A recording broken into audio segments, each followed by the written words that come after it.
Amma 7th anniversary Dhamaka offers. Shop 599, win 777 exclusive prizes. WhatsApp లో order చేయండి, gift పట్టండి.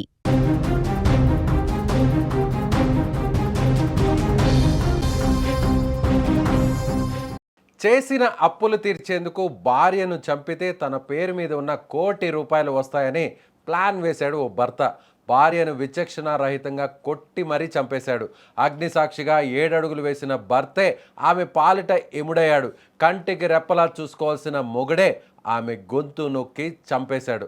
డబ్బుల పిచ్చితో కట్టుకున్న భార్య ప్రాణాలు తీశాడు భర్త. ఈ దారుణ ఘటన ఖమ్మం జిల్లా తిరుమలాయపాలెం మండలం కేంద్రంలో చోటు చేసుకుంది. తిరుమలాయపాలెం మండలం గోల్తండాకు చెందిన శివాజీ మీనాక్షికి 14 ఏళ్ల కిందట పెళ్ళైంది. వీరు ప్రేమించి మరీ వివాహం చేసుకున్నారు. వీరికి 2 కుమారులు కూడా ఉన్నారు. తిరుమలాయపాలెం మండలం పాతర్లపాడు స్టేజ్ సమీపంలో గోల్తండాలో వీరు కాపురం ఉంటున్నారు. అయితే గత కొంతకాలంగా వీరి మధ్య ఆర్థిక గొడవలు జరుగుతున్నట్లు తెలుస్తోంది. అయితే ఈ మధ్యకాలంలో వీరు ఇళ్లు కట్టుకున్నారు. దానికి 80 లక్షల రూపాయలకు పైగా రుణాన్ని తీసుకున్నారు బ్యాంకులో. ఇదే విషయంపై వీరి మధ్య గొడవలు జరుగుతున్నట్లు సమాచారం.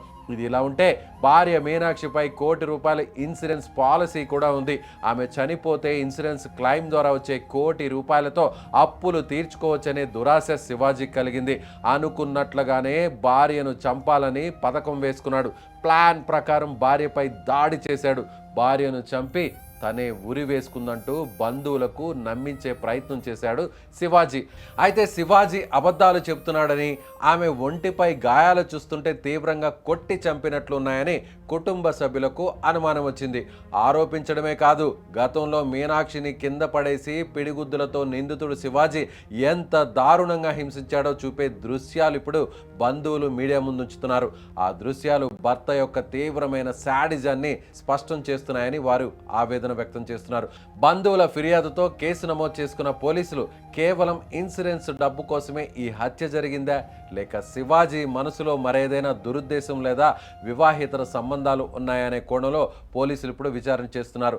ఇదిలా ఉంటే నిందితుడిని కఠినంగా శిక్షించాలని డిమాండ్ చేస్తున్నారు. ప్రస్తుతం శివాజీ పరారీలో ఉన్నాడు. నాన్న కానీ నేను కానీ మేమందరం దగ్గరుండి నేనే పెళ్లి చేశాను. అట్లాంటి ఆమెను చాలా చక్కటి ఆమె, ఎవరు జోలి పోదు, పక్క వాళ్ళను కూడా ఏది ఇబ్బంది పెట్టే మనస్తత్వం కాదు ఆమెది. కాకపోతే ఈయన ఏంటంటే ఈమెను నేను చేసుకున్నప్పటి నుండి నాకు చిత్రహింసలు పెడుతూనే ఉందని ఎన్నోసార్లు కంప్లైంట్ చేసినా వాళ్ళ పెదనానికి చెప్పింది, నాకు చెప్పింది, అందరికి చెప్పినా మేము సదిరి చెప్పి సంసారం చేయాలమ్మా, పిల్లలు అయ్యారు, 2 మగ పిల్లలు ఉన్నారని సదిరి చెప్పినాం. అబ్బాయిని కూడా మేము ఎన్నో విధాలుగా ఆయనకు కరెంటు పనిలో కావాలన్నా కూడా డబ్బులు సాయం చేసినాం, లైసెన్స్ ఇప్పించినాం, అన్నీ చేసినా కూడా వాడు ఏదో కావాలనే అక్రమ సంబంధం పెట్టుకొని తర్వాత వాళ్ళ తల్లిదండ్రుల మాటలు విని తర్వాత వాళ్ళు ఆయనతో పాటు పనిచేసే వాళ్ళని కూడా ఈమె దగ్గర పోమంటాడంట. అట్లాంటి మా ఘోరమైన మనస్తత్వం కలిగిన వాడు ఆ అమ్మాయిని ఇంట్లో తీసుకొచ్చి బెడ్ పైన చూడు అని అంటాడంట. ఆమె ఏడ్చి ఎన్నో కుమిలి చెప్పిన బాధలన్నీ మా చెవిలో ఉన్నాయి. అయినప్పటికీ ఆమెకు తల్లి ఒకటే ఉంది. ఆమె విజయవాడలో బతుకుతుంది.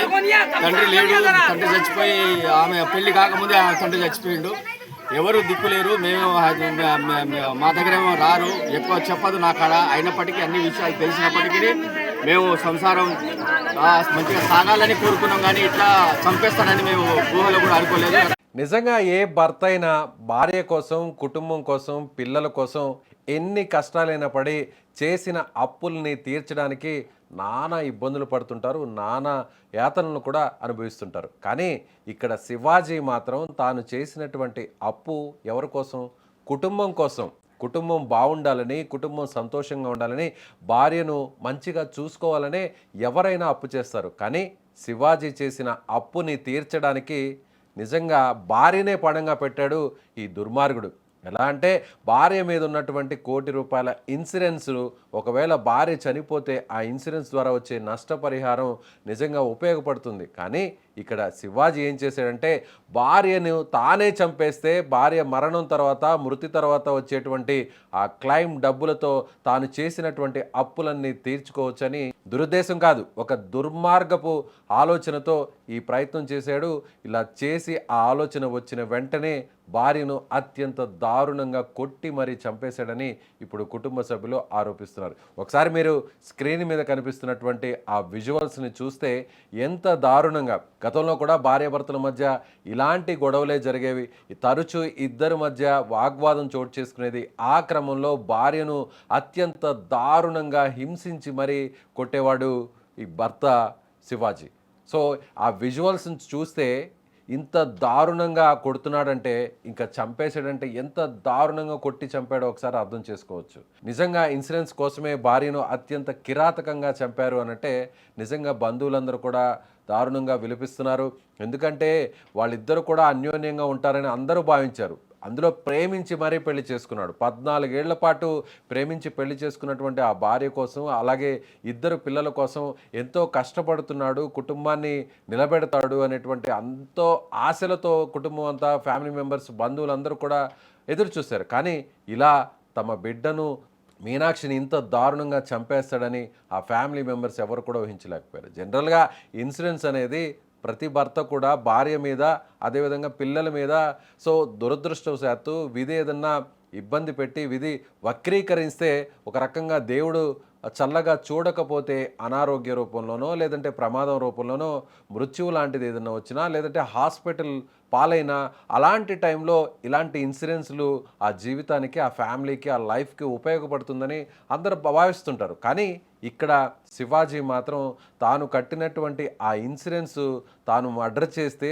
తాను హత్య చేస్తే, మర్డర్ని ఎత్తేసేయండమ్మా, తాను హత్య చేస్తే వచ్చే ఆ ఇన్సూరెన్స్ క్లెయిమ్ ద్వారా చేసిన అప్పును తీర్చుకోవాలి, అది కూడా భార్యను చంపిన తర్వాత వచ్చే ఆ డబ్బుతోనే అప్పు తీరాలనేటువంటి దుర్మార్గపు ఆలోచనతో ఇప్పుడు అందరూ కూడా షాక్ గురవుతున్నారు. నిజంగా ఇలాంటి శివాజీ లాంటి వ్యక్తులు, శివాజీ లాంటి భర్త చేసినటువంటి ఇలాంటి దుర్మార్గపు ఆలోచనను అందరూ కూడా తప్పుపడుతున్నారు. అయితే మరొక అనుమానం కూడా ఉంది. ఏంటంటే కేవలం ఇన్సూరెన్స్ డబ్బు కోసమే చేశాడా?